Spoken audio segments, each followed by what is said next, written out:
तो बहुत बहुत स्वागत है जोरदार तरीके से मेरे सभी सीडीएस एस्पिरेंट का इस बेहद ही खास वीडियो में। सीडीएस सेकंड 2024 की बिल्कुल फाइनल मेरिट हमारे सामने अपडेट हो चुकी है।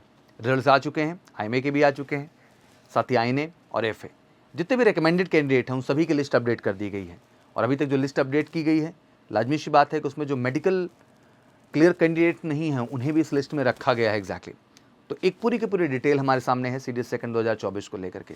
बट फाइनली आप जानना चाहते हैं कि सर फाइनल स्कोर भी हमें देखना होता है कि एग्जैक्टली रिटर्न में कितना लिस्ट कट ऑफ गया और एसएसबी में कितना लिस्ट गया, फाइनल रिकमेंडेड कैंडिडेट आईएमए में क्या रहा, एफए में क्या रहा, आईएनए में क्या रहा, ओटीए में क्या रहा। तो जैसे आपको पता ही है कि ये लिस्ट हमेशा जो अपडेट होती है आपके ओटीए के पूरे प्रोसेस को कंप्लीट करने के बाद ही अपडेट होती है। तो अभी जैसे कि आपको पता है कि सेकंड 2024 आईएमए, आईएनए और एफए तो क्लियर हो चुका है, बट ओटीए की प्रक्रिया भी जारी है। जैसे ओटीए की प्रक्रिया पूरी डन हो जाती है तब फाइनली आपको जो है एक फाइनल रिपोर्ट आपके सामने आएगी, जहां आप डिटेल में देख पाएंगे कि ओटीए, आईएमए, आईएनए और एफए में क्या कट ऑफ रिटर्न का गया और क्या कट ऑफ आपका फाइनल एसएसबी का गया और एग्जैक्टली क्या स्कोर रहा। बट आज भी अपडेट बहुत अहम है, तो चलिए इसके बारे में आज डिटेल में बात करते हैं। वीडियो सभी सीरियस एस्पिरेंट के लिए बहुत खास है, एक बेसिक डिटेलिंग के लिए।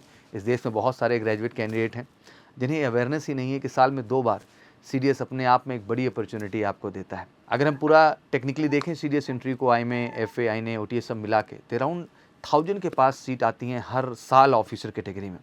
और मुझे लगता है कि हर वैकेंसी में एक कैडर में सबसे ज़्यादा वैकेंसी के तौर पे है। पर बच्चों को अवेयरनेस नहीं है, वो यूपीएससी लेवल प्रिपेयर नहीं करते, खुद को एसएसबी के लिए प्रिपेयर नहीं करते और सफलता नहीं ले पाते हैं। इस वीडियो के माध्यम से सभी ग्रेजुएट एस्पिरेंट को भी मैं अवेयर करना चाहता हूँ कि बिल्कुल आप सीडीएस का बढ़ चढ़ के फॉर्म भरिए, ग्रेट अपॉर्चुनिटी है और इस एग्ज़ाम का हिस्सा बन के एक ग्रेट अफसर बनिए। तो आइए जानते हैं क्या है ये क्राइटेरिया, क्या है इनके विषय में जानकारी। तो सबसे पहले आप देख पा रहे हैं, जैसे हम यूपीएससी की साइट पे आते हैं तो लिखा है final result combined defence services examination second 2024। तो आइए इस पर जैसे हम क्लिक करते हैं तो हमारे सामने कुछ इस तरह की चीज़ें खुलती हैं।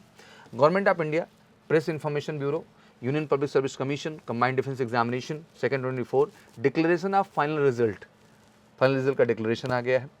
25 मार्च को ये चीज़ें अपडेट हुई। The following are the list in the order of merit 349 shortlisting की गई, जिसमें आईएमए में 223 है, आईएनए में 89 है और एफए में आपका 37 कैंडिडेट्स को जो है qualified on the basis of the result of the combined defence services examination second 2024 conducted by the union public service commission, मतलब रिटर्न के आधार पे, and 2024 and SSB interview held by the Service Selection Board of the Ministry of Defence for the admission to the 159 course of Indian Military Academy Dehradun, Indian naval academy Ezhimala Kerala और Indian force academy Hyderabad pre flying training course 218 course के लिए ये short listing की गई है exactly. तो आप देख सकते हैं टेक्निकली क्लैरिटी आपको मिल चुकी है।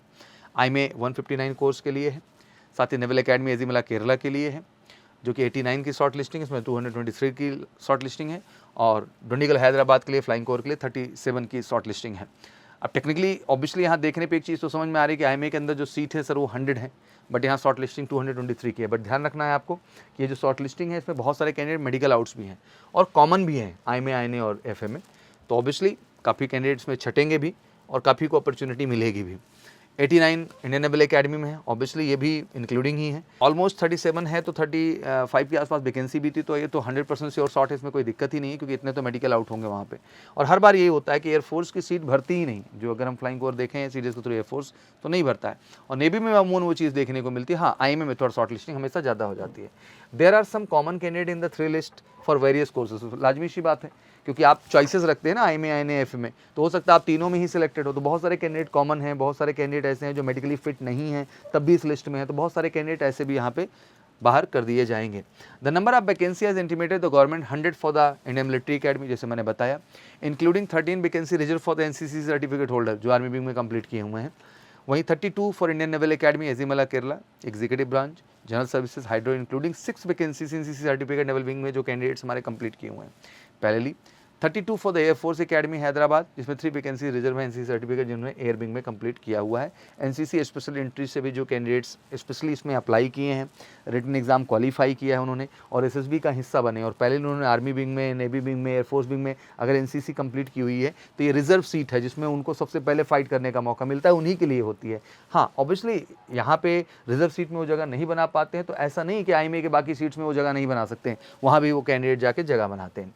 Commission had recommended 2,534 candidate for the IMA, 900 candidate for the INA और 613 candidates for the FA, written test admission to the Indian Military Academy, Indian Naval Academy or Indian Air Force Academy respectively.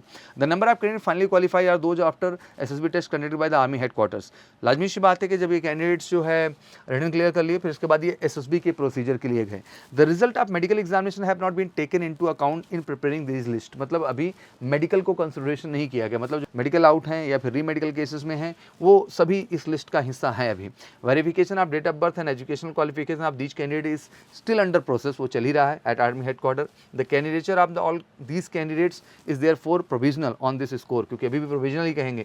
Candidates are requested to forward their certificates in original in support of date of birth, educational qualification, etc. claimed by them along with the photostat attested copies therefore to Army headquarter, Naval headquarter and Air Force headquarter as per their first choice. In case there is any change of address, the candidates are advised to promptly intimate directly to the Army headquarter, Naval headquarter and Air Force headquarter. These results will also available on the UPSC website, जैसे कि बताया मैंने.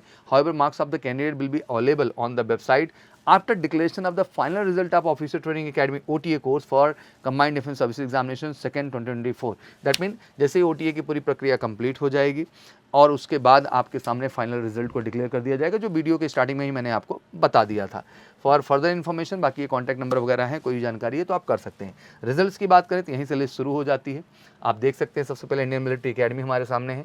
तो Aditya Kumar, Nishant Kumar, Vipul Budania, Tanish Goyal and Harshdeep Singh, Navneet Bhatt, Vikas Aswal, Abhay Tiwari, Ankit, these are the candidates exactly they got the top 10 position. तो सबसे पहले बहुत बहुत कांग्रेचुलेशन एमकेसी की तरफ से, और सभी एमकेसियंस प्राउड जो इस लिस्ट में अपना नाम अंकित किए हुए हैं उनको भी बहुत बहुत कांग्रेचुलेशन. वो हमारे ऑफलाइन प्रोग्राम का हिस्सा है, ऑनलाइन का है या फिर यूट्यूब से हमारे जुड़ के स्टडीज़ कर रहे हैं.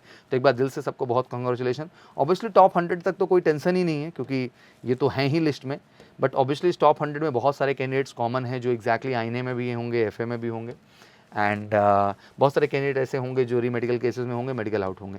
तो बहुत बड़ा प्रश्न ये होता है कि सर 100 तक तो चीज़ें समझ में आ रही हैं, 100 के बाद की जो ये शॉर्ट लिस्टिंग है सर 101 से जो शुरू हो रही है इसमें कहाँ तक स्कोप है. इट्स ऑल अबाउट स्कोप कि हाँ हम मोटा मोटा अभी तक आंकड़ा जो देख पाए हैं अराउंड 25 to 30% कैंडिडेट्स ऐसे हो जाते हैं जो कॉमन री मेडिकल और मेडिकल आउट केसेस के रहते हैं. तो कह सकते हैं कि अप टू 150 तक एक स्कोप बनता है कि हाँ इतने कैंडिडेट्स हैं जिनको एग्जैक्टली इंडियन मिलिट्री अकेडमी में शॉर्ट लिस्ट किया जाता है और वो IMA ट्रेनिंग के लिए जा सकते हैं. अब basically Indian naval academy list की बात करें, क्योंकि IMA की लिस्ट तो आपने देख ही लिया कि अगर IMA की हम टोटल शॉर्ट लिस्टिंग की बात करें तो IMA की टोटल शॉर्ट लिस्टिंग इस बार 223 है, जो कि काफ़ी ज़्यादा है एग्जैक्टली देखने को कहा जाए तो. अब ऑब्वियसली ये स्कोर, ये मेरिट लिस्ट दो ही आधार पे, आपके रिटर्न का स्कोर और आपके SSB के स्कोर. तो ऑब्वियसली सबसे लीस्ट ही होगा 2200, सबसे लीस्ट ही होगा जो 223 पोजीशन पे कैंडिडेट बैठा हुआ है. वहीं अगर हम आईने की बात करें इंडियन नेवल एकेडमी के, तो सबसे पहले Siddharth M and Utkrisht Shankar, Varade Tejas Deepleep, Harshvardhan Dixit, Mainak Ghosh and Shubham Singh, Shivam Kumar, Jadhav Prasad Sanjay, Valeri जो है Agastya, Jayaprakash Anand, Navneen Raj, Harikesh Dwivedi, Mohammad Fahad and Pradyuman UB and Prince. These are the candidate जिन्होंने ऑब्वियसली टॉप 10 में अपनी जगह बनाई हुई है. तो अराउंड 37 सीट तक तो कोई इशू ही नहीं, क्योंकि उतनी तो नंबर ऑफ वैकेंसीज हैं. फिर वही मैं कहूँ कॉमन होंगे, इसमें भी मेडिकल आउट होंगे, तो अप टू 50 तक मेरे को भी लगता है कि इसमें कैंडिडेट्स को मौका मिलेगा और वो ज्वाइनिंग के लिए जाएंगे. वहीं एयर फोर्स अकेडमी की बात करें तो 32 वैकेंसी है, टोटल शॉर्ट लिस्टिंग ही जो की गई है केवल 37 की गई है. तो भैया इसमें सबके चांसेस हैं, सबने ही ज्वाइन हो जाना है, क्योंकि जितने कॉमन और मेडिकल आउट केसेस निकल जाएंगे तो कोई दिक्कत नहीं है. तो एयर फोर्स की लिस्ट में कह सकता हूँ कि एक ऐसी लिस्ट है, वो तनिष गोयल जैसे हमने वहाँ भी नाम देखा, यहाँ भी देखा, नवनीत भट्ट वहाँ भी देखा, यहाँ भी देखा, तो एग्जैक्टली बहुत सारे नाम ऐसे हैं जो कॉमन होंगे एग्जैक्टली. तो अब ये प्रेफरेंसेस पे होगा. अब वो FA ज्वाइन करने के लिए जा रहे हो तो IMA में सीट तो खाली ही होगी, तो ऑब्वियसली कैंडिडेट जो नीचे गए हैं उनको ऊपर आने का मौका मिलेगा और अपनी जगह बना पाएंगे. तो ये बेसिकली रिजल्ट्स जो मुझे अपडेट करना था. सबसे पहले एक बार बहुत बहुत कांग्रेचुलेशन सभी कैंडिडेट जो IMA INA और FA में इस लिस्ट में अपना नाम अंकित करा पाए हैं. पूरे मेजिकल सी परिवार की तरफ से, सौसर की तरफ से आपको बहुत बहुत शुभकामनाएं. एंड मुझे लगता है कि बहुत सारे कैंडिडेट हैं जिनको सफलता नहीं मिली है, तो घबराना नहीं. 13 अप्रैल को फिर एग्ज़ाम आप देने जा रहे हैं, 14 सितंबर को 2025 में फिर से आपको एग्ज़ाम देना है. तो मुझे लगता है कि एक बार फिर से मौका है, जम के अपने आप को रिटर्न पे फोकस करिए, बेहतर ढंग से अपने आप को SSB के लिए प्रिपेयर करिए, और मुझे लगता है कि आपका बेहतर फोकस आपको बेहतर रिजल्ट की ओर लेके जाएगा. और OTA का जैसे ही फाइनल रिजल्ट अपडेट हो जाता है, सारी चीज़ें उसका SSB प्रोसेस डन हो जाता है, तो आपके सामने स्कोर कार्ड भी लेके आएंगे. वैसे भी अर्लियर वीडियोस में मैंने 2024 अगर आप फर्स्ट की बात करेंगे CDS का, तो मैंने पूरा मार्क्स एनालिसिस आपको ऑलरेडी बता दिया है. हाँ, 2024 सेकंड का भी जल्द ही अपडेट मैं आपके सामने लेके हाजिर हूँगा कंप्लीट डिटेल का। ये क्लैरिटी देने का एक ही उद्देश्य, सच समझें, मेहनत करें और कमीशन लेवल पर रिकमेंडेशन लेके इस देश की सेवा करें। Thank you so much, wish you good luck. जय हिंद, जय भारत।